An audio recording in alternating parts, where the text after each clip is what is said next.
Hello, ഭയങ്കര ഒരുക്കമാണല്ലോ. എങ്ങോട്ടാ? 3 വർഷം കൂടി ഓഫീസിൽ പോവാ. ഇച്ചാൻ്റെ ഓഫീസിൽ. നമുക്കിടയിൽ അങ്ങനെയൊക്കെ ഉണ്ടോ? എനിക്കിപ്പോൾ ഓഫീസില്ലാത്തതുകൊണ്ട് ഇച്ചാൻ്റെ ഓഫീസാണല്ലോ എൻ്റെ ഓഫീസ്. അപ്പോൾ ചെന്നൈയിലേക്ക് കുട്ടിപ്പട്ടാളത്തെയും കൂട്ടി കഷ്ടപ്പെട്ട് ട്രെയിൻ കയറി വന്നത് ഇച്ചാൻ്റെ ഓഫീസിലെ ഫാമിലി വിസിറ്റ് ഉണ്ട്. അപ്പോൾ ആ ചാൻസ് മിസ്സാക്കാതിരിക്കാൻ വേണ്ടിയിട്ട് അങ്ങനെ നമ്മുടെ ട്വിന്നിങ് ഏഞ്ചൽസ് ആദ്യമായിട്ട് ട്രെയിനിലും കയറി. വിചാരിച്ച പോലെ വലിയ ബഹളമൊന്നും ഇല്ലായിരുന്നു കേട്ടോ. രണ്ടുപേരും കുട്ടിക്കൂറ പൗഡർ ഇട്ട് ചെറുതായിട്ടൊന്നും ഒരുങ്ങി ഇച്ചാൻ്റെ ഓഫീസ് കാണാൻ ഞാനും ഇറങ്ങി. മക്കളെ പോലെ തന്നെ ഞാനും അത്യാവശ്യം എക്സൈറ്റഡ് ആയിരുന്നു കേട്ടോ. കാര്യം 5 വർഷമായി ഇച്ചാൻ ഷെല്ലിൽ ജോലിക്ക് കയറിയെങ്കിലും ആദ്യമായിട്ടാണ് ഞാനും ഓഫീസൊക്കെ വിസിറ്റ് ചെയ്യുന്നത്.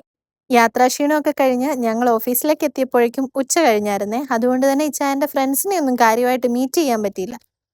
പിന്നെ നമുക്ക് പറ്റിയ റേറ്റ് അവിടുന്ന് കിട്ടി കേട്ടോ. എന്തായാലും മക്കൾക്ക് 2 പേർക്കും നന്നായിട്ട് ഇഷ്ടപ്പെട്ടെ. സത്യം പറഞ്ഞാൽ പ്രഗ്നന്റ് ആയപ്പോൾ ഞാൻ ചെന്നൈയിൽ നിന്ന് നാട്ടിലേക്ക് പോയതാണേ. പിന്നെ ഇപ്പോഴാ ഒന്ന് തിരിച്ചു വരുന്നത്.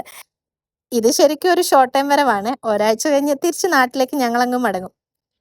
എന്തായാലും ഓഫീസ് വിസിറ്റ് ശരിക്കും നൈസായിരുന്നു കേട്ടോ. പേരറിയാത്ത എന്തൊക്കെയോ ഫുഡും കഴിച്ചു. ചെന്നൈ യുവമാർക്ക് ബോറടിക്കാതിരുന്നാ മതിയായിരുന്നു.